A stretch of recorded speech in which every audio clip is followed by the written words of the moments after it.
or good evening or good afternoon. Thank you so much for your presence today in our usual HIV webinar and meetings for HIV PEP custodians and other HIV PEP stakeholders. My name is Dr. Fola Ogunbowale. I work at the Division of Healthcare Management and Occupational Safety and Health, UN Secretariat, New York. As you know, one of the things that we do in DMOSH is the coordination and implementation of the United Nations Medical Directors HIV PEP program. And part of the task that we have been mandated to roll out is to conduct refresher training and training of custodians so that they will know their roles and responsibilities, and also to provide updates on the implementation of the UN HIV PEP program. So today, we'll be giving you PEP custodian HIV basics, and also we'll go into details on UN HIV PEP implementation. And without further ado, I will hand over to my colleague, Dr. Devika Dixit, who is our specialist, and she'll be walking you through some slides on HIV basics. Over to you, Dr. Devika. Thanks so much for the introduction. Dr. Fola, I know you're just about to share the slides and then we'll get started in a second. Just while he's doing that, good morning, good afternoon, good evening, everyone. As mentioned, we're going to be talking about HIV basics today. I have given presentations here before on different topics, but we thought it was a good idea just to make sure that everyone is aware and reviewing the basics of HIV. And Yan is going to put in the chat a link for the for a quick evaluation. It's just 3 small questions. If you could fill that out once the presentation is done. Fola, the way that it's coming, I don't know if it's just me, but the way that it's coming up for me, it's only half the screen. Is that okay? Let me have a look again. I don't know if that's just. How about now? Now it's in presenter mode. 1 minute, please. So now it's the full, for some reason, and I don't know if someone else can just put in the chat if they're experiencing the same thing, but it is the full slide, but I can only see half of it. Oh. The same to me, same to me. Okay. Do you want me to try? I'm not sure. Can you try from your side, please? Okay. Yeah. Not sure why. Just 1 second.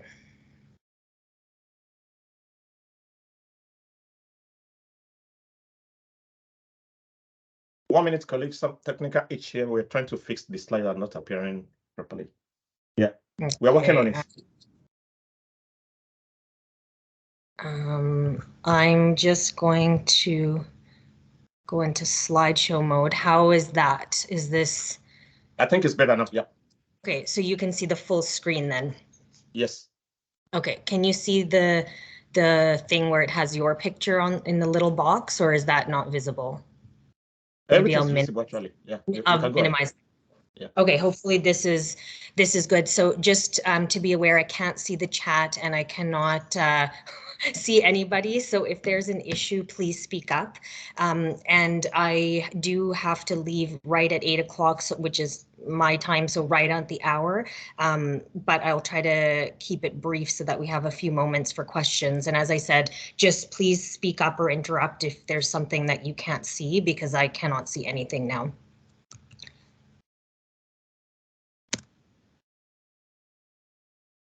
Hold on, I'm trying to advance the slide now. Oh. Okay. Okay, so for the outline of this presentation, we're going to go through a few things, but we won't really get into too much detail about any of the topics. So the first is to talk about and review the basics of HIV virus. Then we'll talk a little bit about how HIV is transmitted, and just important is to know how HIV is not transmitted. Then we will talk about the different HIV stages as well as the associated symptoms and clinical syndromes that you'll see in these stages. We will talk about HIV diagnosis and then just in brief review treatment principles. So we will not be going into a lot of detail about treatment, but it's always good to just remind ourselves of the different antiretrovirals that are out there. And then we're going to re-emphasize the importance of HIV prevention, because of course that's the key to not having any new HIV cases. For some reason, I'm just having an issue advancing the slides. Okay, so just some basics about HIV, and I apologize if you can see this little screen here with the name, but I can't seem to get rid of that. So HIV is the human immunodeficiency virus, as we all know, and it's important to note that this is a retrovirus. And so what that means, and I'll show a picture of it on the next slide, but this virus contains RNA, and RNA is a type of genetic material, and that's why this virus is called retrovirus, or part of the Retroviridae family. There are two types of HIV, HIV 1 and 2, and HIV 1 is responsible for the majority of infections globally. So most people in the world, the 40 million or so people that have HIV, most of them are going to have HIV 1.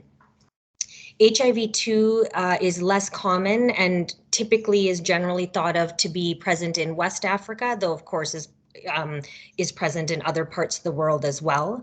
And the big difference between these two viruses is that the individuals with HIV 2, they tend to have lower viral loads, so lower level of virus circulating in the body, lower CD4 or slower decrease of CD4 count, and they tend to progress to AIDS defining illness, which we'll talk about later a little bit more slowly than HIV 1.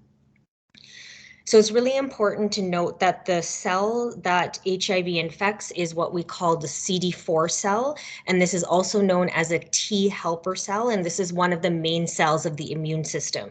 And then this virus ultimately infects the cell and kills the cell as it releases more virus to infect further cells, and this is why you get that drop in that CD4 count, which is part of the immune system, as I said.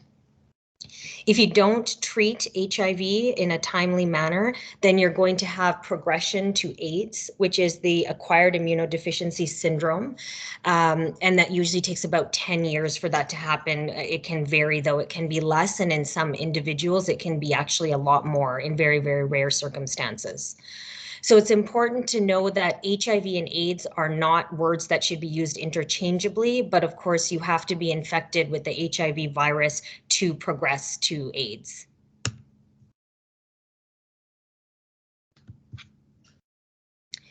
This is just a quick picture of the HIV structure, and we're not going to go into too much detail, but there's just a couple things I wanted to highlight. So the first is that this is, as I mentioned, this is the RNA virus. So you can see that that's the genome, the genes, the genetic material of that virus. And then there are several enzymes, such as the reverse transcriptase, protease, and integrase. And these enzymes are important because this is how the virus replicates, and it's also where the HIV medications will act to try to stop that ongoing replication. The only other thing I wanted to point out is that there is a P24 antigen. This is an important antigen when we talk about how we can diagnose HIV.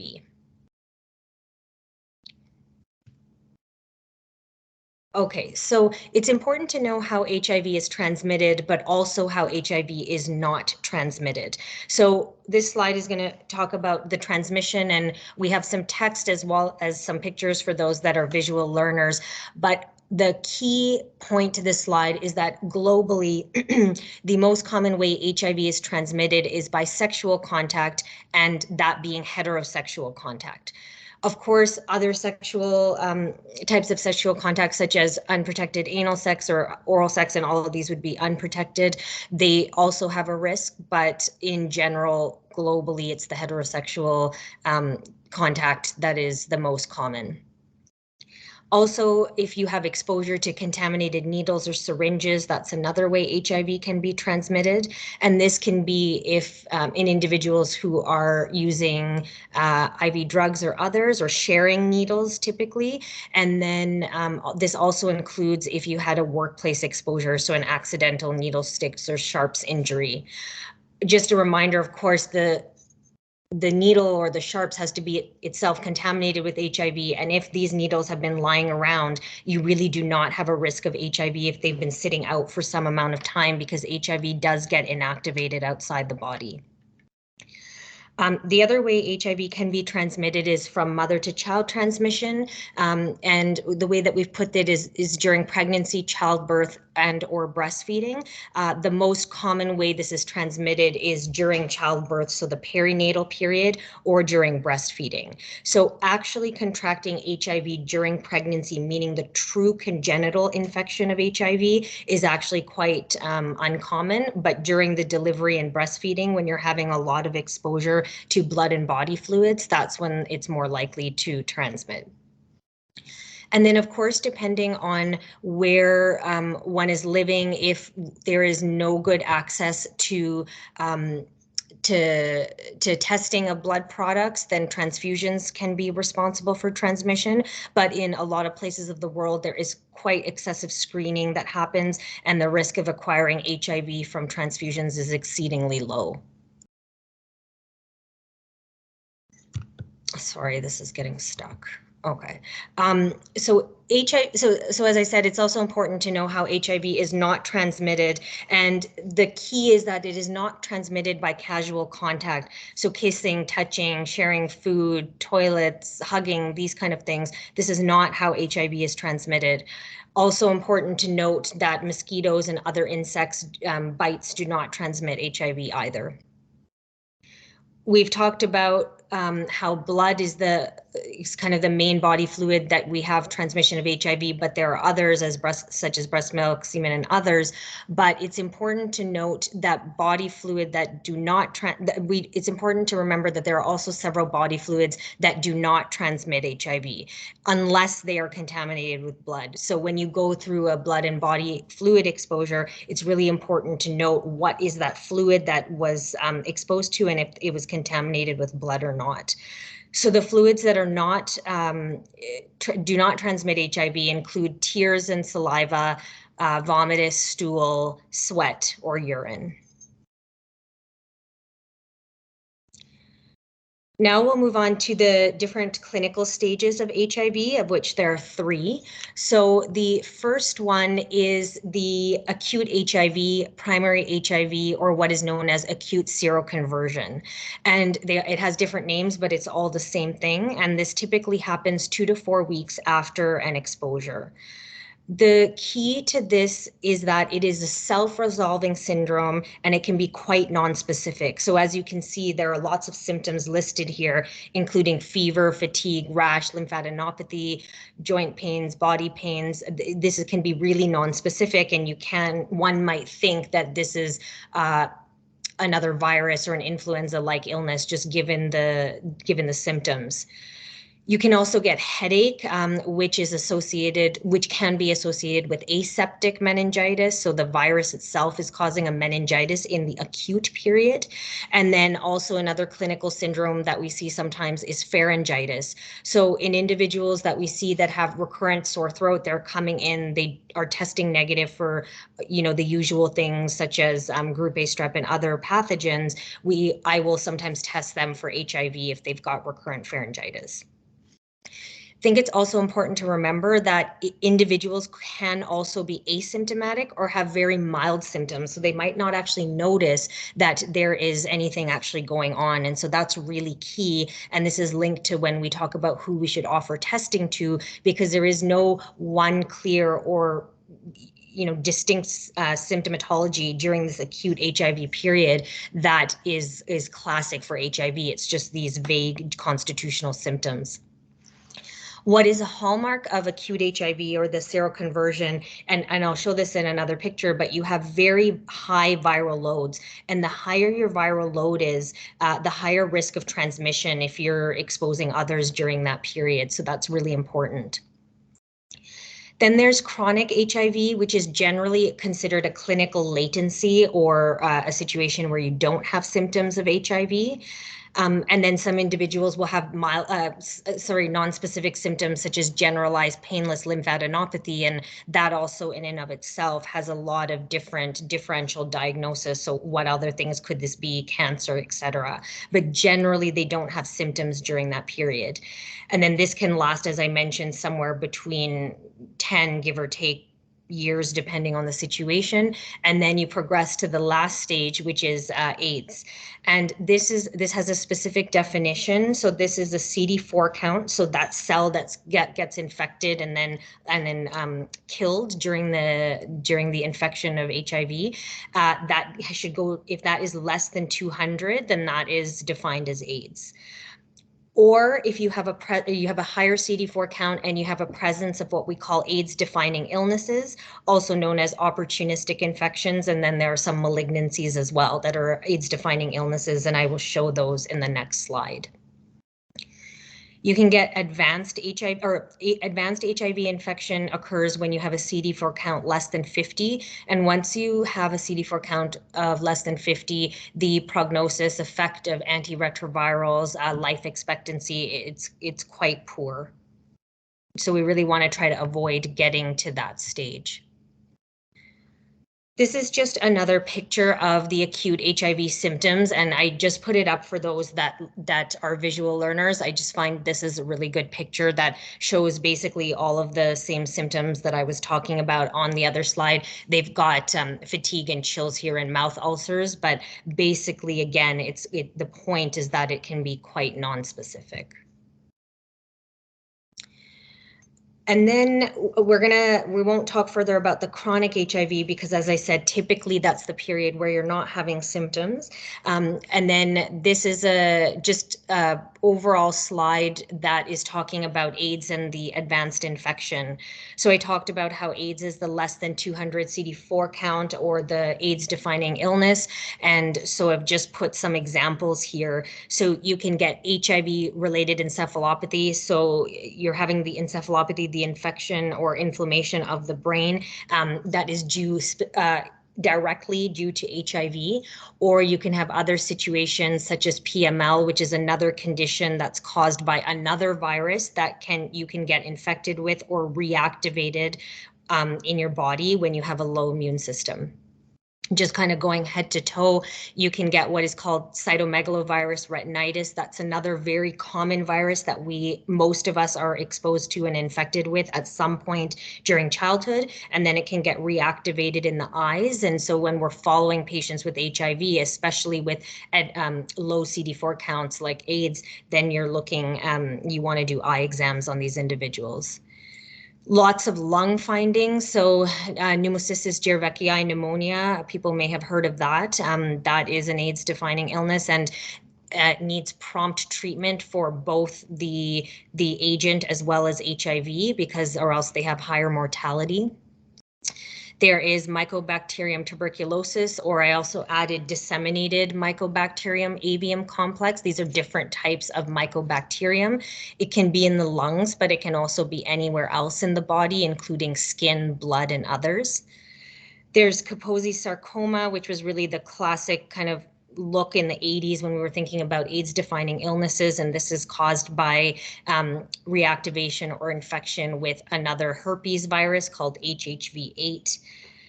There's also lots of GI type symptoms such as cryptosporidiosis, which is a parasitic infection, and then there's lots of others like cyclospora or isospora. And then you can also get invasive cervical cancer when you're having uncontrolled HPV infection and others. So these are not all of the AIDS defining illnesses, but they are important ones that I just wanted to highlight.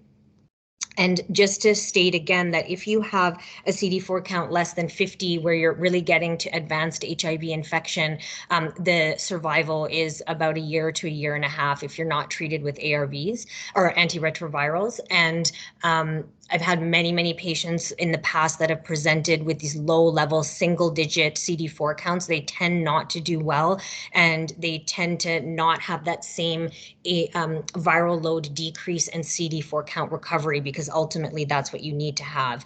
And because they are also co-infected, they have these opportunistic infections, it becomes quite challenging to manage the HIV itself and then all of the sequelae or outcomes of having HIV or advanced AIDS.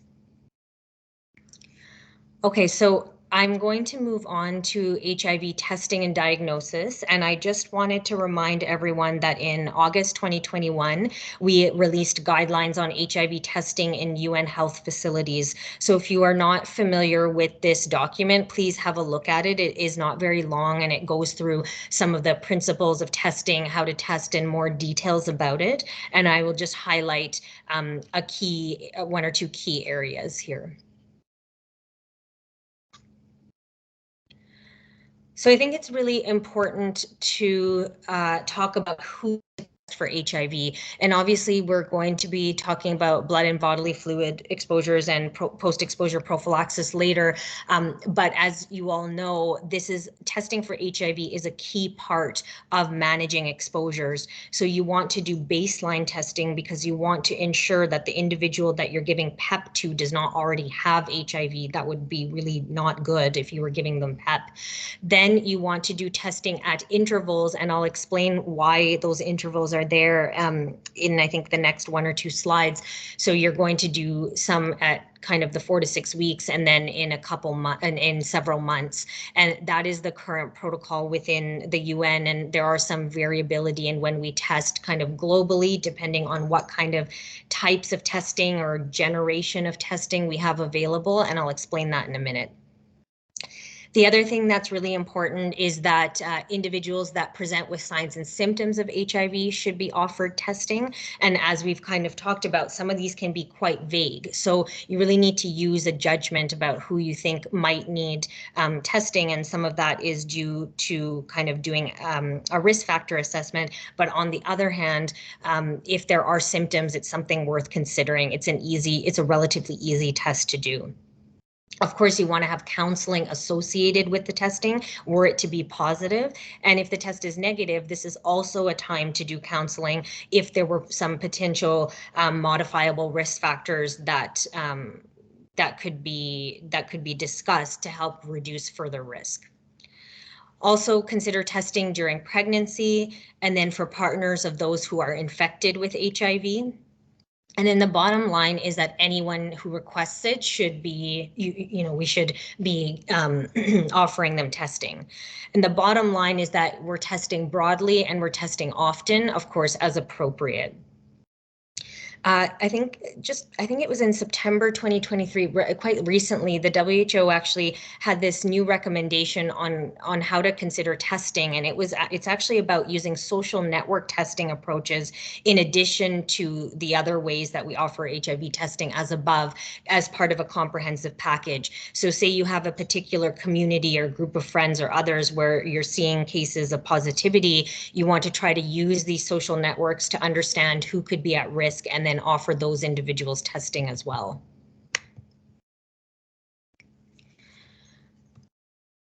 Okay, so this slide, I don't want to go into too much detail, but I just want to state that for the diagnosis of HIV itself, there are several different types of testing. So there is antibody testing, there is what we call antibody antigen testing, which is also known as a 4th generation test. And this antibody antigen, this antigen piece was that P24 antigen that I was talking about before. And that's why I was pointing it out as an important target for diagnosis. Then there's also the HIV viral load or RNA that can be tested, but typically this, unless it was in rare kind of unusual circumstances, because this is typically not what is done as a first test. This is done as a confirmatory test once we know, we would do other like antibody antigen tests, but as we confirm the diagnosis, part of the workup would be to do RNA testing as well as the CD4 count. But I'm just mentioning it here so we're aware. And then this includes different types of testing. So this could be self-testing, rapid testing, traditional testing. These are just things to be aware of. These might vary depending on where you're working. For example, where I work, we have the antibody antigen testing, and there are certainly instances where we will do RNA or other specialized testing, but this is obviously at a very specialist level that we would do that. This picture here, the reason that I'm talking about these different types of testing is linked to this picture here, because as you can see, there is something called the window period. And the window period is so important because if you test an individual and they are in the window period, they might actually test negative, but actually have HIV. And so that's why it's so important to note that when you're looking at the different testing, the antibody testing is the one that has the longest window period, which is why you have those intervals of testing like I talked about. But if you're using antibody antigen, which is generally available and actually tends to be less costly, your window period is decreased significantly. And then the nucleic acid testing is even less. It's just that generally because of resources, cost, availability, others, this is not what is considered first line for testing, but it is a test that is done. But that window period concept is important because that's why we do repeated testing in some instances. So I just want to highlight a few things here. We don't need to get into too much detail, but what I wanted to show is just, as I mentioned, in the acute HIV period, the seroconversion, you can see that there's this huge spike in RNA that's happening. And this is where I was talking about high RNA levels and high levels of risk of transmitting to others. And then eventually this does fall down and then taper off. You can see that the HIV-1 P24 antigen, so when you do the antibody antigen testing, it's also quite similar in the way that it peaks to the RNA. But as I said, due to cost, availability, and others, that's typically it's one of the more common tests that is used. Oh, sorry about this. Oh no, this isn't great. Okay, so we'll talk about the HIV treatment principles. And this is something that has actually changed significantly over the years of HIV treatment. So you may recall that at the beginning, once you had HIV diagnosis, you would look at the CD4 count, and based on the CD4 count, you would offer treatment versus holding off on treatment. But that in the last many number of years has changed completely. So the key to this slide is that everyone with HIV should be started on antiretroviral therapy, regardless of CD4 count, really as fast as possible. And there are, of course, some exceptions because there are some opportunistic infections such as cryptococcus where you actually want to treat that before you're going to treat your HIV. But as a general principle, you want to start treatment as soon as you can. The treatment can be pills or injections, and in general, the pills are still used. And I just wanted to mention that the advantages to treating with antiretroviral therapy early where possible is that you can have reduced mortality, reduced AIDS and non-AIDS related morbidity, and then reduced transmission, which is a key. So this is where we talk about the undetectable equals untransmissible. So if you do not have detectable viral load, you are not able to transmit, and this data comes from sexual transmission. If you start treatment early, you have a higher chance of restoring your normal CD4 count and improved immune function. And as I mentioned, when you have the lower CD4 counts, it's really hard to achieve that. I'm just realizing that I'm kind of running out of time, so I'll just be brief. So these are the HIV drug classes, and the mainstay is still to use combination therapy. And there are some 2 drug regimes versus 3 drug regimes, etc. And we won't go into detail about that, but just note that there are the different classes of agents. These agents act on the different parts of the HIV life cycle. And then because these are HIV drugs, you will note that some of these are used for HIV PEP and some of these are used for PrEP as well, and then for treatment. So it's the same kind of drugs. I just want to touch on the fact that HIV prevention is just so important. So we will always want to be counseling on that prevention from exposure, using condoms, gloves, safe needles, not sharing needles, safe injection sites, and others. Treatment as prevention, as I just mentioned, if you're treating the HIV positive partner and they are undetectable, there is the data shows that the risk to transmitting to a negative partner is very low. And then just quickly mentioning post-exposure prophylaxis, which Dr. Fola will talk about later. And then just a reminder that there is also pre-exposure prophylaxis that you can give prior to a contact happening.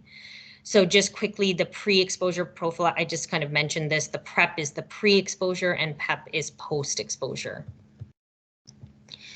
I just have this slide up for one moment. This is a slide that I used in the last time I talked to this group about PrEP and PEP. And there's basically differences in how you administer, when you should start it, what drugs should be used. But the big key and the main thing that I'll highlight on this side is that these are individuals, this is being used in individuals that are HIV negative. Whoops. So in summary then, HIV can present with a variety of symptoms or can be asymptomatic, which is what makes things so tricky. The natural infection of untreated HIV infection results in opportunistic infections and death over about a 10-year period. And as I mentioned, could be less and could be more. We need to test broadly and regularly and have availability of testing, including self-testing. And that was something I've talked about in the past as well. That's also present in some of our other documents. And then in general, with some exceptions and obviously done with guidance, you want to try to start treatment as soon as possible with no CD4 cutoffs. Prevention is so important, as we've mentioned, and I didn't really talk about this much, but there are obviously ongoing innovations and changes within HIV, and you may have heard of some of those. We're not going to talk about those in detail today, but because they're out of scope. But there is a lot of work and innovation occurring in this field. And then just a last word on World AIDS Days on December 1st, and the kind of theme is to let communities lead. So having communities involved in HIV prevention, trying to get to the goals of not having any new HIV infections. So that's it for me, and I apologize, I'm right at my time that I have to run, but I'll just, I don't know, Fola, can I hand it over to you for any questions or to proceed as appropriate? Before you escape from us, Yes. Thank you so much, Dr. Yes. Devika, for a very quick presentation that you have done for us. But there's a question I would like you to answer before you go, which is, what are the advances in the vaccines development for prevention of HIV, like HIV vaccine? Do we have any updates on any advances on the vaccine development? Okay, yeah. So I'll be fast. I mean, obviously people may have heard in the news that there have been some HIV vaccine candidates and then they don't tend to really do as well as one might think. So an HIV vaccine is definitely not a prime time available type of agent, but we hope that there's ongoing work to try to develop these vaccines, but definitely not prime time. The other kind of quick things that you may have heard of for new innovation, not new innovations, but over the years, is there has been stem cell transplant for curing of HIV, and there's about 5 individuals in the world that have been cured of HIV. There's also something called CRISPR, which is one of the gene snipping types of procedures to try to cure HIV. So lots of things, and all things that need like a talk on their own, but just briefly to state that those are some of the innovations that I'm talking about, but they're definitely not broad kind of prime time interventions. We're really still we still say, and everywhere you look, you will still say HIV is not curable, but it is treatable. That is still kind of the main dogma of HIV. Sorry, I have to run. Oh, Fola, you're just on mute. Thank you so much, Doctor, for your presentation. We appreciate your time. Hopefully, we'll bring you back at another time to go in more details on some other aspect of HIV management. Thank you so much. You can exit now. Run. Yeah. Bye. Colleagues, I'll be going into the second session of the program, but before I go, I will answer a question that one of our colleagues just asked, that what would be our advice when patient requests for PrEP? Currently, the United Nations, we are not supplying PrEP to personnel. The advice has been that when personnel require or they think they will need PrEP, they need to consult with their doctors. Some of the UN insurance actually cover PrEP, but it's on case by case. So individual patient need to consult their doctor, discuss with them, and then they will review them to see whether they meet the criteria, because there are some criteria that you need to meet before you can use PrEP. So without further ado, I will go into this next presentation, which is just to walk us through the roles and responsibilities of HIV PEP custodian within the United Nations system, and also to give us some updates on the UN Medical Directors HIV PEP program. It will be very snappy on this. I'll be very snappy on this one. 1 minute, share my screen.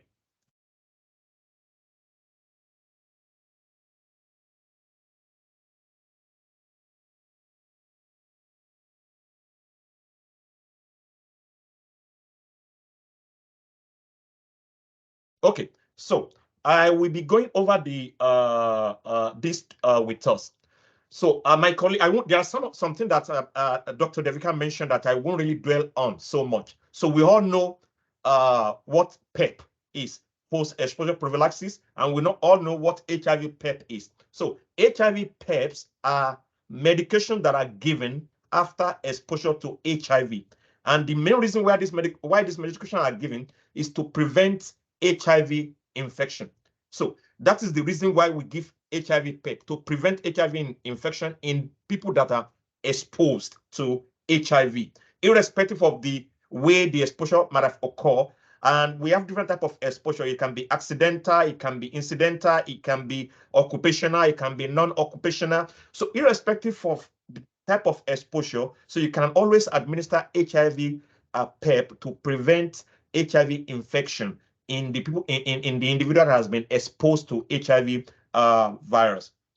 So, and for HIV PEP to be effective, it must be administered as soon as possible, and ideally within the 72-hour window after exposure.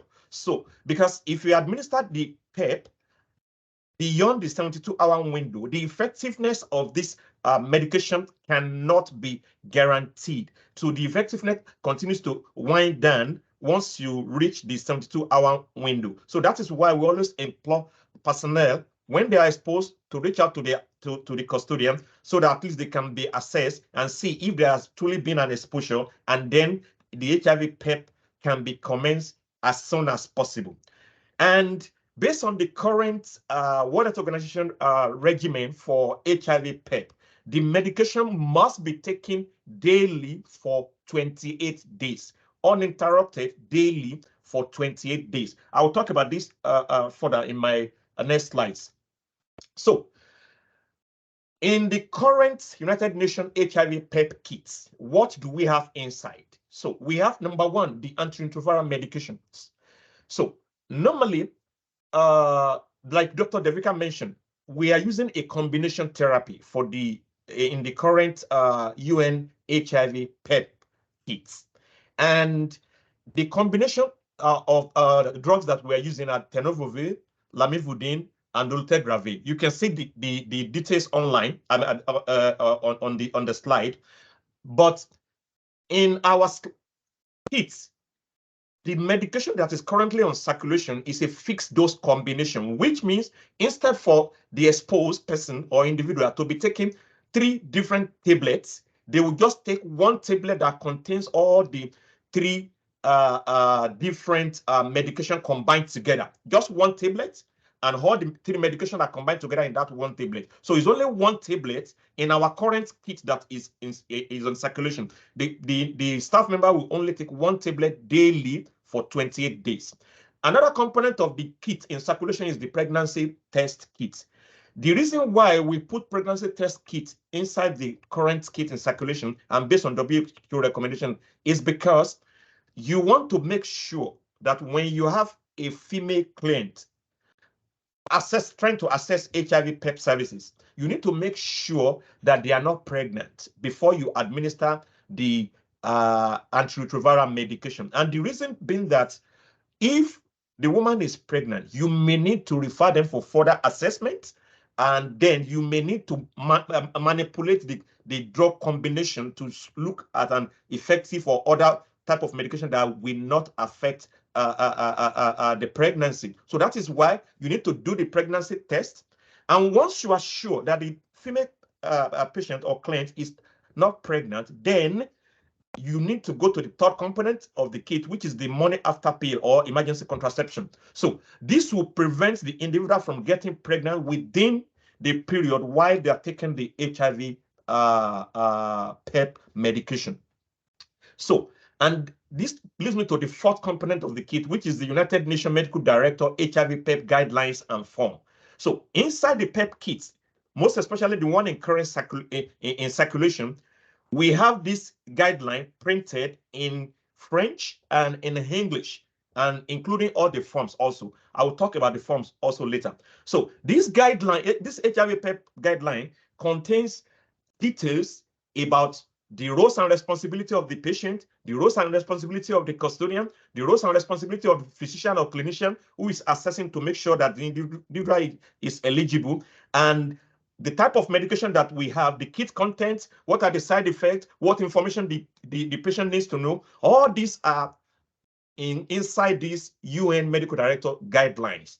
And in the current kit that we dispatch to different locations around the world, you will see the printed copies, the hard copies of this kit in French and in English. Also, the kit can also be accessed if you go to the UNHR portal, HIV PEP or HIV dedicated web page. You can always download these HIV PEP guideline on this web page.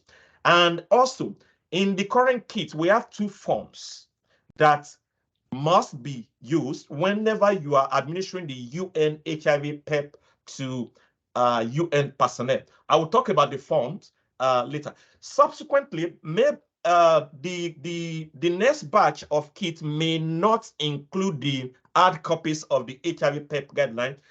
You can always refer to the one that we dispatched earlier. And also, if we make any updates, you can always check them, and we'll also notify all the personnel that we have made an update on the UN HIV PEP guideline, and those updates will be communicated to all stakeholders, and also the newer version of the forms or the guidelines will be available for download on the UN HR portal HIV PEP page. So for the forms, you can see on your screen, on the left, you can see the custodian and patient reporting form. That is form number 1. And on the right, you can see the physician assessment form. That is form number 2. I will go into some details on this form and why we need to fill some of these forms. So for the custodian and patient reporting form, like the name implies, these forms will be filled by the custodian and the patient or client who is trying to access UN HIV PEP services. So this form has different parts. It has part A and part B. Part A will be completed by the patient or the client, while part B will be completed by the custodian. And in addition to that, if you look closely on the top part of the form, you will see instruction. This is where the client or the patient is providing their consent to the custodian to engage or to use the service. They are giving their consent, and the consent will only be provided after the custodian might have explained to the client or the patient what it takes to get the UN HIV PEP services. So these forms must be completed and must be sent to us at DMOSH for her anytime we are using UN provided HIV PEP kits. So the second form is the physician assessment form. Normally it should be clinician because it's not only the physician, it can be the nurse or the physician. So the reason why we have this form is this: when the custodian has made sure that the individual is eligible, then they need to consult with a clinician who will do some form of clinical eligibility to ensure that there has been real exposure, and then there is need for the individual to be commenced on HIV PEP. So these forms will be filled because it has some questions that will be asked to the client or the patient or whoever is assessing the UN HIV PEP services. So once the clinician has clear that, okay, there has been an exposure, and then the individual has been cleared to take the PEP kit, that is when they cannot proceed to administer the kit to the individual. So there are instances where the attending physician or clinician, they are the same person as the custodian, because it happens in some of our duty stations where the physician or the nurse or the clinician is the same person that is the custodian of the HIV PEP kit for that particular duty station. In instances like this, which means the physician or the clinician will still need to fill the custodian form. So which means we'll be receiving the custodian form and the physician form from the same physician or the clinician that might have attended to the client. So why does the UN provide HIV PEP? Why? Because people can say, okay, but we can always access the PEP kits in our locations. I know, yes, in some locations you can access the PEP kits. In other locations, it's almost impossible for you to even access PEP kits. Maybe because of the geographical location, because of the restriction, and because of access. I mean, even in the developed world, in some developing country, access can be tricky and can be difficult. That is one of the reasons why UN has took it upon itself to provide HIV PEP kit to personnel, irrespective of the restriction, irrespective of the location where the personnel are working. And the second reason is as a responsible employer, so that at least to ensure the safety of all UN personnel wherever they are located, and finally also to ensure that appropriate follow-up are provided to UN personnel when they are exposed to HIV. Those are the core reasons why the UN is providing these services to personnel where they are located. Then, who is eligible for the UN provided HIV PEP services?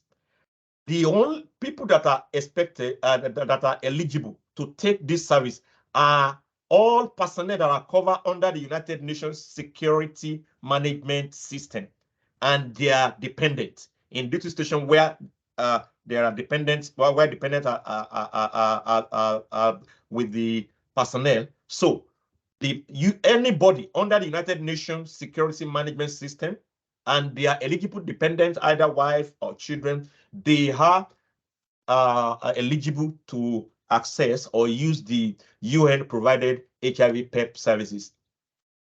Then, how should a custodian administer the PEP kit? I know some of us might have been to this session before, but you know, we have very high turnover of HIV PEP custodian, and that is why we have taken it upon ourselves to be conducting this training back and forth, so that at least if we have new custodian, they will know what they're supposed to do when they are administering this service to personnel in their duty station. So what are the roles? This is more or less like the roles and responsibility of HIV PEP custodian, what they need to do when they want to administer PEP. Number one, they will need to conduct administrative eligibility.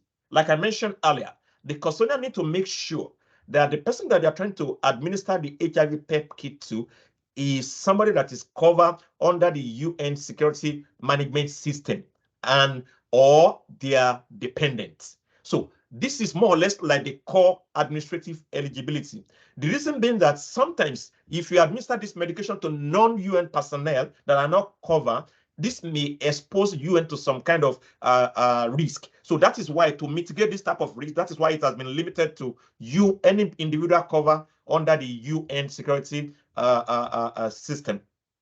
Then the custodian must contact UN physician or healthcare provider listed in their country security plan PEP annex. Every UN country security plan has the HIV PEP annex. So there, they will always provide the list of healthcare provider who can conduct this physician assessment whenever there is an exposure.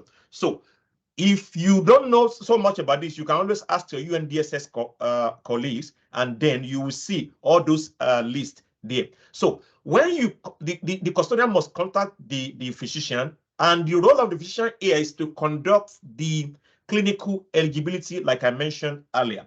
In addition to that, the custodian, where possible, must accompany the patient to the healthcare provider, and that is where they will hand over the kit. In some instances, like I mentioned, it is the same physician or clinician that is the custodian. So they have all the thing with them and they can proceed with the service immediately. So healthcare provider conduct full PEP assessment and clinical eligibility, and then they proceed with treatment if exposure is confirmed, because they need to make sure that there is actually an exposure before you begin to administer the medication to the individual. So the next step is the custodian and the healthcare provider will inform the patient about all the information about HIV PEP treatment and what it means. That is where the UN HIV PEP guideline that I mentioned earlier comes in. Here, the clinician will explain to the client or the patient what they should expect, how to take the medication, what are the probable side effects, what they need to do if they have any side effects, if the client or the patient requires some additional support. This is where all these things will be ironed out before they actually commence them on the HIV PEP service. Then the custodian will release the kit to the healthcare provider, and after administrative eligibility and physician assessment has been done. And like I mentioned earlier, all these things must be done within the 72 hours window max. So there are instances where the healthcare provider cannot be reached or they are not accessible within this within the 72 hours window. So before this window lapses, then you can always call on the Center of Excellence. I will implore all HIV PEP custodian, check with your UNDSS colleague, check for the country security plan. It must have an HIV PEP annex, and it must have the list of the physician. It must have the names of the Center of Excellence that you can call to provide support, just in case there's an exposure. Even this clinical support that I was talking about can be provided over the phone once you reach out to them. There are instances where you are not able to access the physician, you are not able to access the Center of Excellence. What we have requested the custodian to do is they need to reach out to their organization medical units, or either at their headquarters or their regional headquarters. They always have a focal person there who has been delegated by the United Nations Medical Director Network to respond to such call. Then the custodian and the patient will complete the custodian and patient reporting form and send to us.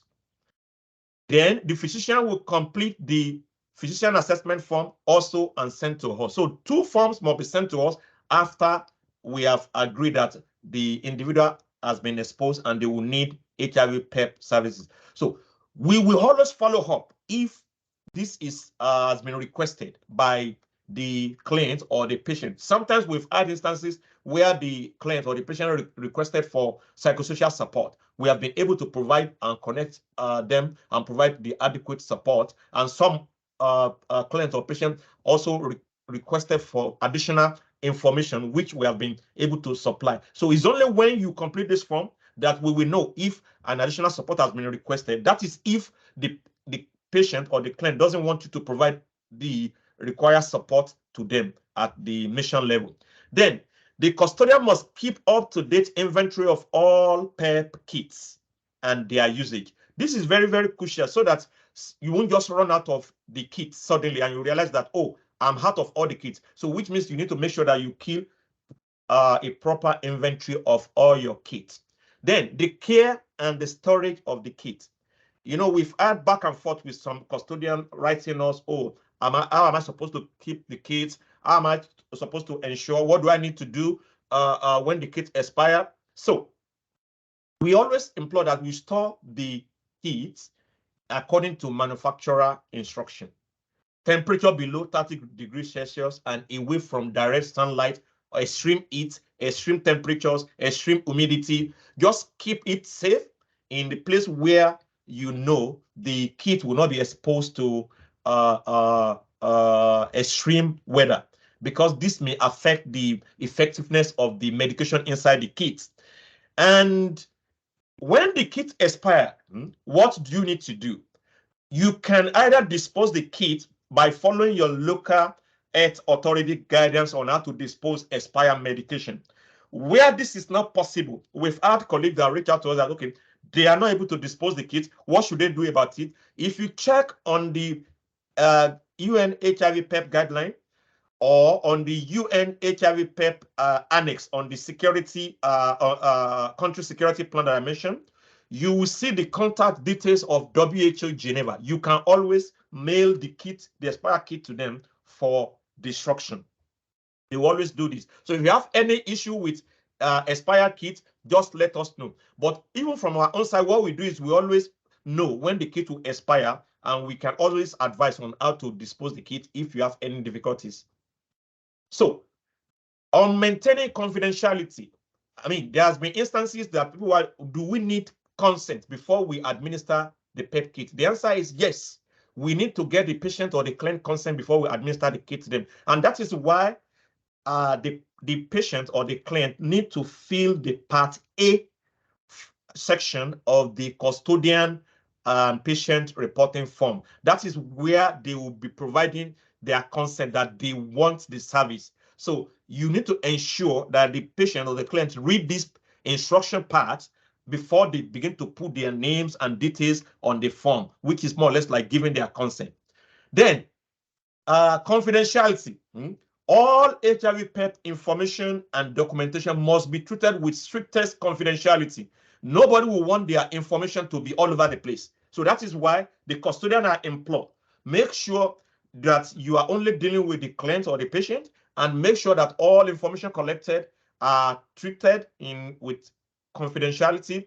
Make sure that all the information are locked in a particular place where not everybody will have access to it except the custodian only. Then record keeping. Why is this important? Like I mentioned earlier on, you don't want your kit to just or maybe all expire, or maybe you are just using the kit and you are not monitoring the inventory. So that is why it is very, very essential for you to document any usage and to check how many kits that you have left. And you must document all this so that at least you'll be able to know whether you have enough kits or whether you need to request for replenishment of the kits, and also for you to be able to monitor the expiry date of the kit. As long as you are using the UN provided HIV PEP kit, you do not need to worry so much about the expiry dates. So what we do from our own side is this: we always ensure that we replace all the kits that we send out before their expiry date. Like the next cycle of kit that you'll be receiving, you should be receiving them between April and May next year, when the current kit in circulation will expire. So you will receive the new kit before the current kit expires. So, but make sure that you document your usage so that you'll be able to request for replacement of any kit that you use from us if it is warranted. So, like I mentioned earlier, we have a dedicated HIV web page on the UNHR portal. A copy of this presentation is there. A copy of all the guidance that I discussed earlier is there. All the reporting forms, they are there. Trainings that we have done in the past, they are on this particular web page. You can always go on this particular web page to access all the things that we develop, all the guidance, all the notes, all the webinars that we have done in the past. I pasted the link to the page in the chat box to us. So I think this is the end of my presentation. 1 minute. 1 minute. Stop sharing.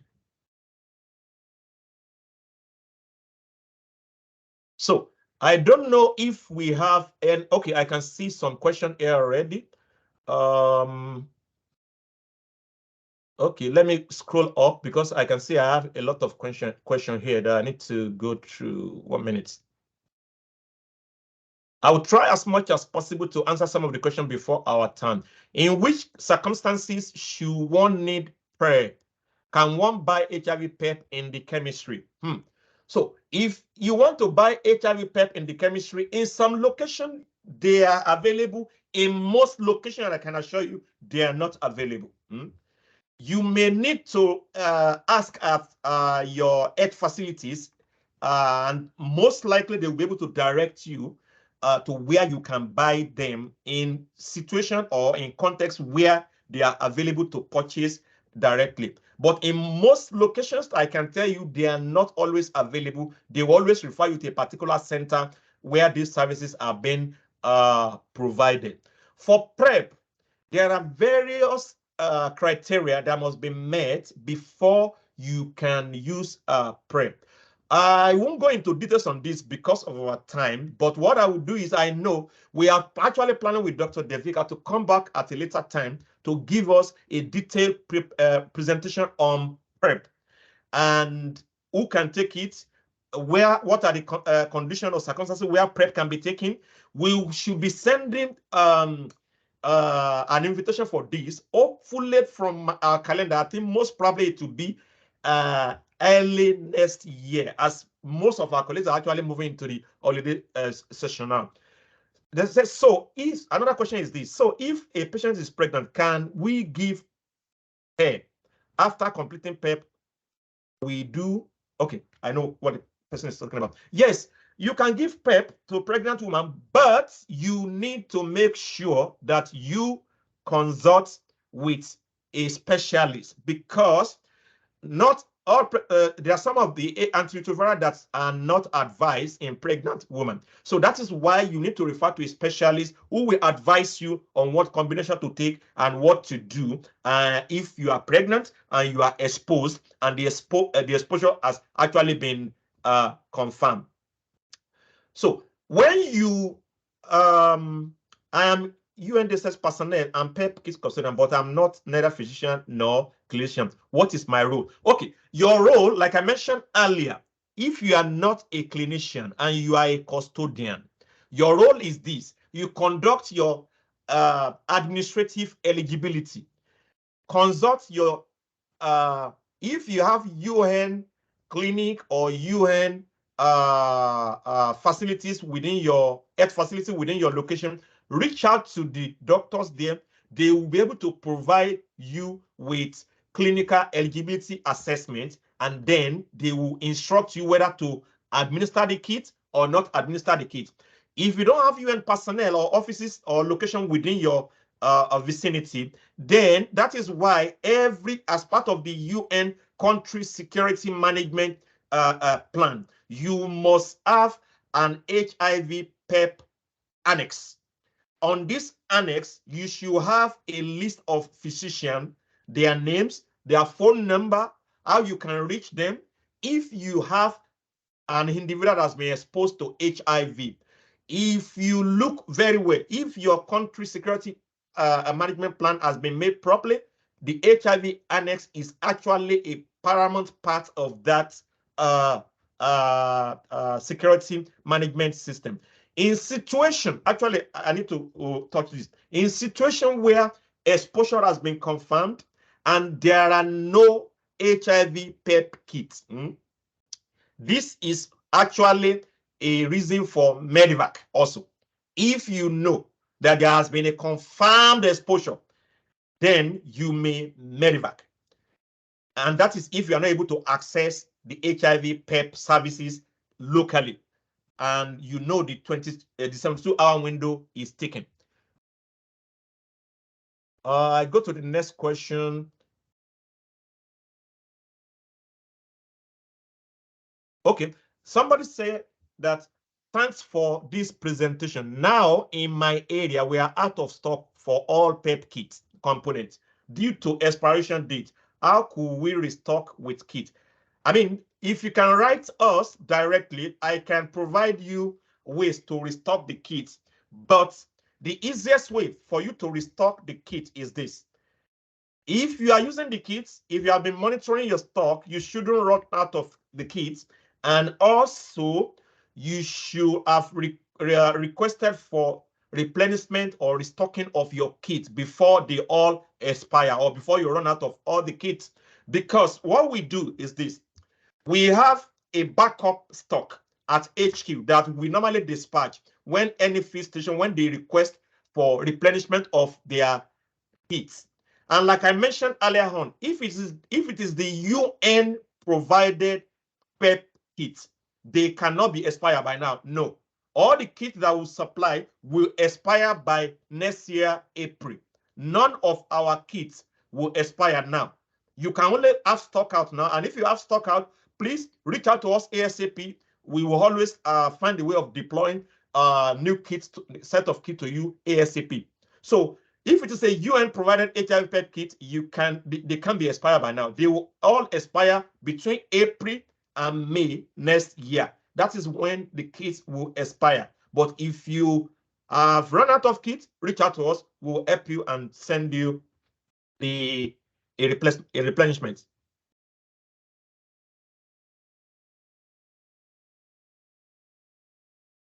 Okay, I'm looking at the other question.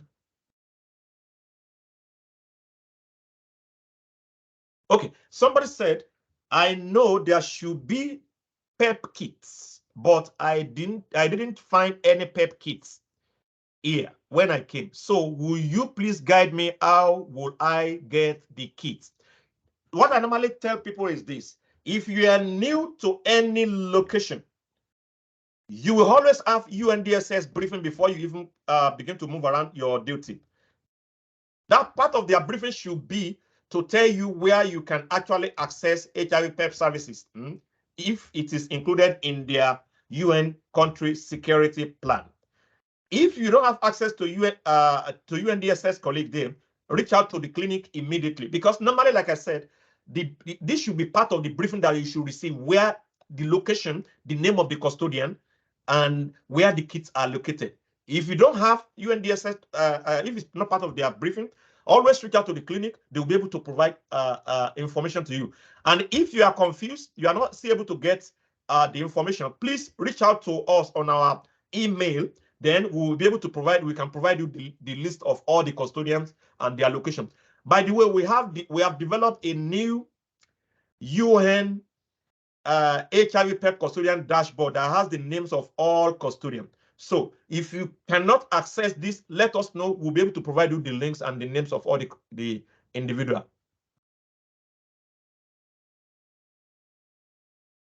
Somebody asked a question, how do we calculate the number of HIV PEP kits according to the number of, I mean, the question is not clear. Could be calculated according to the number. Well, like what we normally advise is this, just make sure that in any duty station, when you have, let's say, 100 to 500 personnel, you need to make sure that you have at least 5 to 10 kits in those locations that you can use. I mean, everybody will not be exposed to HIV at the same time, but at least, at the minimum, 2 kits. If you don't have any at all, minimum 2 kits per location.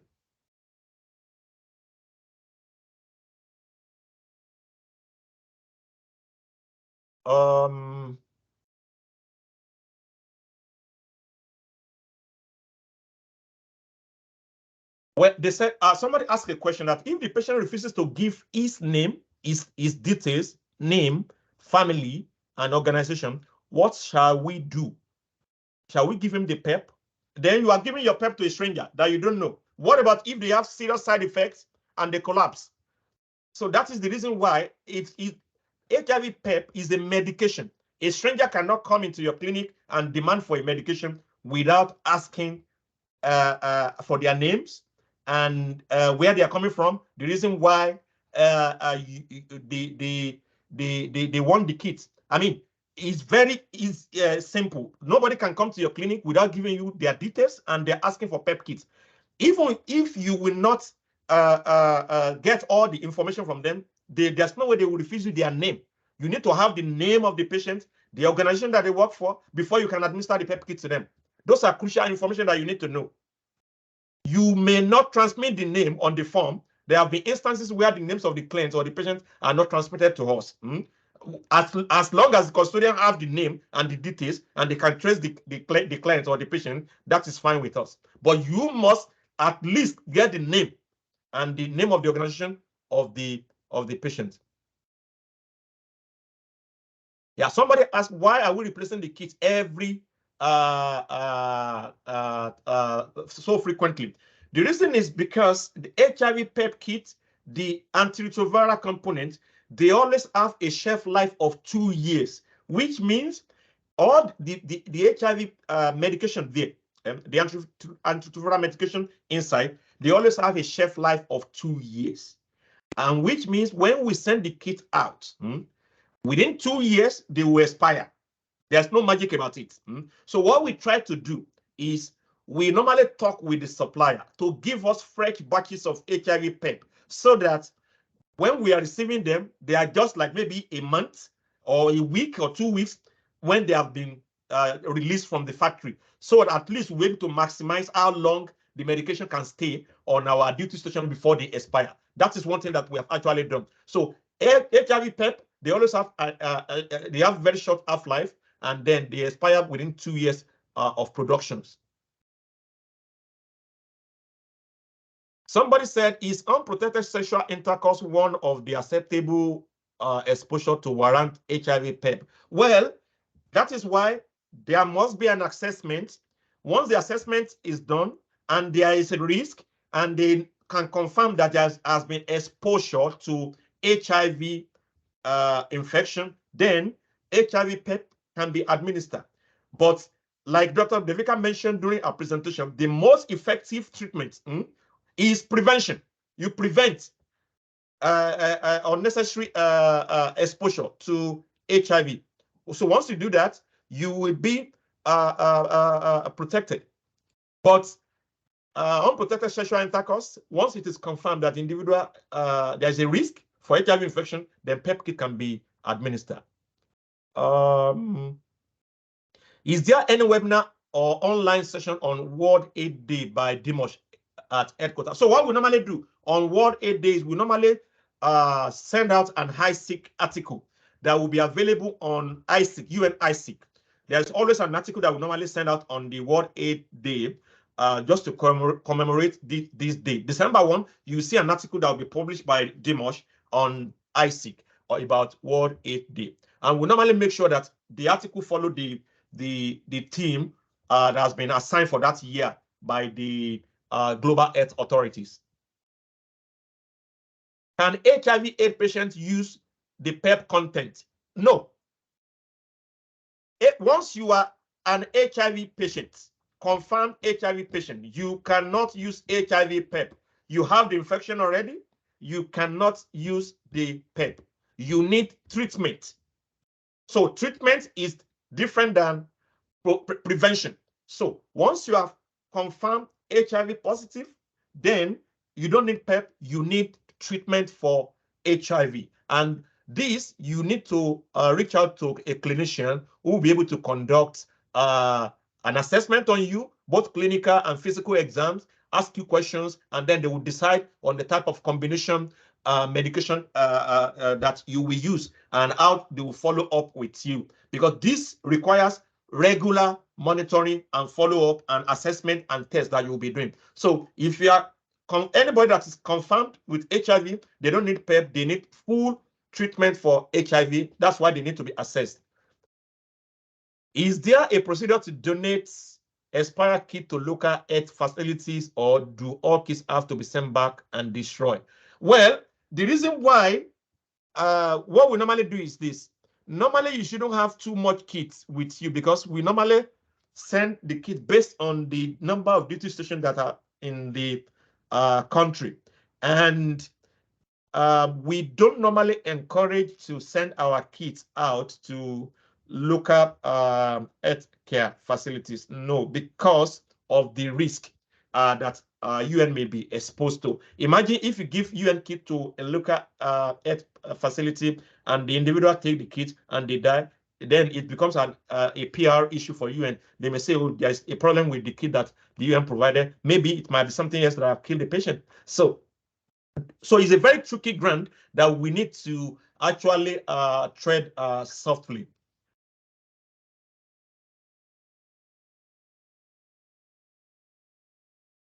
Somebody asked, where is there no rapid diagnostic kit to test before administering so that anyone positive will be referred for confirmation and enrollment instead of PEP? Yes, for this is not currently in the regimen that's been sent out by WHO and global expert on HIV as part of content for HIV PEP kit. But the latest information I have from WHO HIV units in Geneva, they are actually working on inclusion of a rapid diagnostic test, but this will come with some kind of very strict criteria on how to really test, the type of test that will be included. But this is work in progress. But for now, we don't include any rapid diagnostic kits in the kits.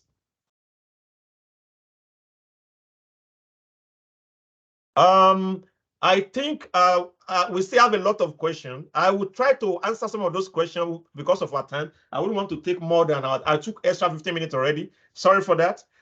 So colleague, thank you so much for your participation and for your comment. I will try to answer some of the questions offline. You will see them in your chat box. So thank you so much for your participation. We really appreciate your presence in this training. And when we have next training, we'll send the invitation out.